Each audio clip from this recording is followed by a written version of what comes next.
फिजा में उजाला रसूल का, ये सारी कायनात है सजदा रसूल का, खुशबुए गुलाब है पसीना रसूल का।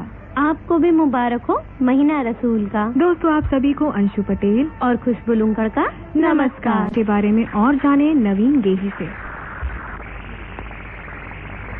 नमस्कार दोस्तों, जहाँ दृष्टि है वहाँ सृष्टि है। दोनों में से एक भी ना हो तो यह असत्य माना जाएगा कि जहाँ दृष्टि है वहाँ सृष्टि है। मान लीजिए दृष्टि है पर सृष्टि नहीं है, तो उस दृष्टि का कोई अस्तित्व नहीं है। उसी प्रकार सृष्टि है पर दृष्टि नहीं है, तो उस सृष्टि का भी कोई अस्तित्व नहीं है। जिस मनुष्य के पास नेत्र रहते हैं वह मनुष्य उन नेत्रों के द्वारा प्रकृति के विभिन्न आनंदों को देखकर महसूस कर सकता है, जैसे पेड़ पौधों, पशु पक्षियों, सुबह की सूरज की लाली, शाम की सूर्य की लालिमा, आसमान के तारों, रंग बिरंगे फूलों आदि को देखकर महसूस कर सकता है। जिनके पास नेत्र नहीं होते, क्या वे इन आनंदों को देखकर महसूस कर सकते हैं? क्या वे पढ़ और लिख सकते हैं? क्या वे सिनेमा की कहानी समझ सकते हैं? क्या वे नौकरी या कारोबार कर सकते हैं? क्या वे कंप्यूटर या मोबाइल चला सकते हैं? जी हाँ दोस्तों, दृष्टिहीन यह सभी काम कर सकते हैं। वे कंप्यूटर और मोबाइल कैसे चलाते हैं, वे पढ़ते और लिखते कैसे हैं, वे नौकरी या कारोबार कैसे करते हैं, ब्रेल का उदय कैसे हुआ, आइए इन सब के बारे में विस्तार से जानते हैं। आज से लगभग 500 वर्ष पूर्व एक कवि हुए थे जो अनन्य कृष्ण भक्त थे, जो महाकवि सूरदास कहलाए। परंतु हर कोई दृष्टिहीन व्यक्ति महाकवि तो नहीं बन सकता, न इतना प्रसिद्ध हो सकता है। उस समय दृष्टिहीनों की हालत बहुत बुरी थी, उन्हें बेकार समझा जाता था। उनका समाज में कोई स्थान नहीं था, चाहे वो अमीर परिवार से हो या गरीब परिवार से। मानो भगवान ने भी उनसे मुंह फेर लिया हो। परंतु ये कहा जाता है ना कि उसके यहाँ देर है अंधेर नहीं, सब्र का फल मीठा होता है। ऐसा ही कुछ हुआ। 4 जनवरी 1809 को वह दिन आ ही गया जिसकी सब्रता से हर दृष्टिहीन इंतजार कर रहे थे। 4 जनवरी 1809 को वह दिन आ ही गया जिसके कारण दृष्टिहीनों के जीवन में अद्भुत परिवर्तन आया। 4 जनवरी 1809 को ऐसा क्या हुआ था? तो 4 जनवरी 1809 को एक महान आत्मा का जन्म हुआ था जिनका नाम लुई था। वे जन्मे तो सामान्य बालक के रूप में थे। उनके पिताजी मोची का व्यवसाय करते थे और निर्धन थे। 5 वर्ष तक लुई जी सामान्य रूप में ही रहे, परंतु एक दिन की बात है, उनके जीवन में एक घटना घटी। 5 वर्ष का बच्चा क्या करना चाहता है? खेलना चाहता है। तो लुई जी भी खेल ही रहे थे। अब उनको क्या मालूम कि उनका खेल आंखों की रोशनी ले लेगा।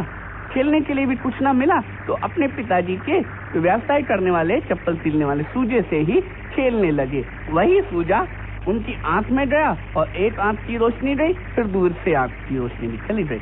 इसी तरह वे अन्य दृष्टिहीनों की तरह अपने परिवार और समाज पर बोझ समझने लगे। परंतु किसी को क्या मालूम कि यही बालक आगे चल के दृष्टिहीनों की शिक्षा दीक्षा का आधार बनेगा। बचपन तो अंधेरे में बीता। किशोर अवस्था ने जब दस्तक दी तो कुछ रोशनी की किरण दिखाई दी। किशोर अवस्था में वो फ्रांस के सेना अधिकारी से मिले। उन्होंने बताया कि हम गुप्त संदेश भेजने के लिए बिंदुओं वाली लिपि का उपयोग करते हैं। उस समय ये लिपि 12 बिंदुओं पर आधारित थी। उसको सीखने और समझने में बहुत कठिन थी, लेकिन लुई जी ने फिर भी उसको सीखा। सीखने के बाद उसे 9 बिंदुओं में परिवर्तन किया। 9 बिंदुओं को भी विद्यालय और समाज अपनाना नहीं चाहता था। तत्पश्चात लुई जी ने इसे 6 बिंदुओं में संशोधित किया। तब भी विद्यालय समाज कहने लगा कि ये कौन सिखाएगा। ये सारी बातें इधर प्रारंभ हो गई। इधर 1852 में 42 वर्ष की अल्प आयु में लुई जी का निधन हो गया। वैसे भी ऐसे लोग इस धरती पे बहुत कम समय के लिए आते हैं। उनको जो करना था उन्होंने कर दिया। हमें अपनी मान्यताएं और सोच बदलने की अत्यंत आवश्यकता है। जब तक हम अपनी सोच और मान्यताओं को बदलते हैं तब तक बहुत देर हो चुकी होती है। ऐसा ही कुछ लुई जी के साथ हुआ। 1854 में इस लिपि को अपनाया गया। न कि अपनाया गया दोस्तों, वरन इस लिपि का नाम भी लुई जी के ऊपर रखा गया। लुई जी का पूरा नाम था मिस्टर लुई ब्रेल, इसीलिए इस लिपि का नाम रखा गया ब्रेल लिपि।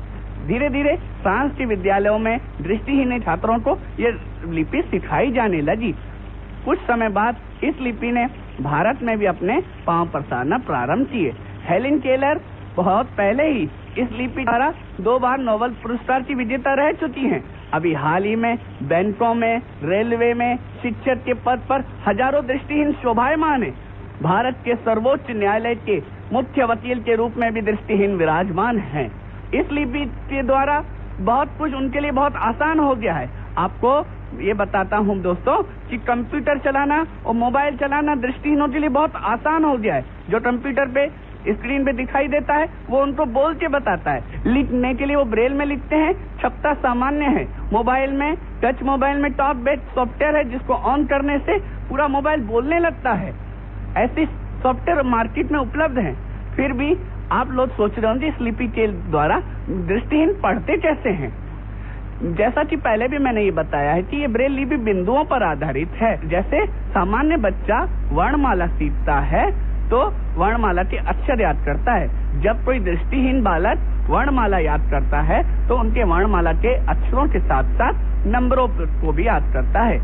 वो नंबर 6 से ऊपर नहीं होते। उदाहरण के तौर पर छोटे आ का 8 नंबर, बड़े आ का 3 4 5, छोटी ई का 2 4, बड़ी ई का 3 5, छोटे ऊ का 1 3 6, बड़े ऊ का 1 2 5 6, ए का 1 5, आई का 3 4, ओ का 1 3 5, औ का 2 4 6, चंद्र बिंदु 3, विसर्ग 6, अंग 5 6, क 1 3, ख 4 6, ग 1 2 4 5। इस लिपि को लिखते समय दाएं से बाएं लिखा जाता है, पढ़ते समय बाएं से दाएं पढ़ा जाता है। क्योंकि जो कागज होता है स्लेट के बीच में दबा होता है, उसे सुई नामक कलम होती है जिससे बिंदु अंकित किए जाते हैं। अब आप समझ गए होंगे कि दृष्टिहीन लोग पढ़ते और लिखते कैसे हैं।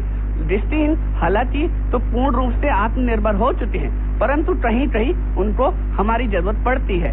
जैसे 12वीं के बाद ब्रेल लिपि की पुस्तक नहीं है तो उनको पढ़ने के लिए सहयोगी की आवश्यकता पड़ती है। हालांकि वे शुल्क आदि देने के लिए तैयार रहते हैं, परंतु कोई उनको नहीं मिल पाता है तो आगे अपनी पढ़ाई नहीं जारी कर पाते।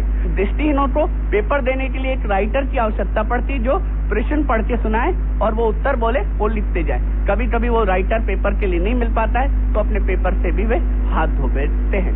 जहाँ वे काम करते हैं वहाँ उन्हें समझने की वजह उनको हीन भावना से देखा जाता है। हमें अपनी सोच को बदलने की अत्यंत आवश्यकता है जो बहुत आसानी से हो सकता है। आज लुई जी की 206वीं जयंती है। इस उपलक्ष्य में मैं आपके सामने स्वरचित कविता प्रस्तुत कर रहा हूँ जिसका शीर्षक है लुई ब्रेल। जयतु लुई ब्रेल, धन्य हैं आप लुई ब्रेल। मुश्किलें बाधाएं आई, इन सबसे की लड़ाई, जीवन को संघर्ष बनाया, आसानी से हो सकता है। आज लुई जी की 206वीं जयंती है। इस उपलक्ष्य में मैं आपके सामने स्वरचित कविता प्रस्तुत कर रहा हूँ जिसका शीर्षक है लुई ब्रेल। जयतु लुई ब्रेल, धन्य हैं आप लुई ब्रेल। मुश्किलें बाधाएं आई, इन सबसे की लड़ाई, जीवन को संघर्ष बनाया, आगे बढ़ने का इरादा बनाया। लिपि का आविष्कार करके हम सब पर उपकार करके किया आपने महान कार्य, आपकी महिमा अपरंपार्य। गुप्त संदेश की लिपि कहलाई ब्रेल। जयतु लुई ब्रेल, धन्य हैं आप लुई ब्रेल। जन्मे निर्धन परिवार में, पेरिस के छोटे से कस्बे में, 5 वर्ष में नेत्रों को गवाया, बचपन में ही खेल कूद को बुलाया। यहाँ से हुआ संघर्ष आरंभ, नए युग का हुआ प्रारंभ। 12 समझ में न आया, 9 सफल न हो पाया, 6 ने अपना कमाल दिखाया। हेलेन केलर बनी महान, अमरीकियों ने किया सम्मान, सपनों को साकार कर दिया, पढ़ने लिखने का साधन बना दिया। जो पद्धति कहलाई ब्रेल। जयतु लुई ब्रेल, धन्य हैं आप लुई ब्रेल। जयतु लुई ब्रेल, धन्य हैं आप लुई। दोस्तों अभी आप सुन रहे थे जानकारी ब्रेल लिपि के जनक लुई ब्रेल के बारे में।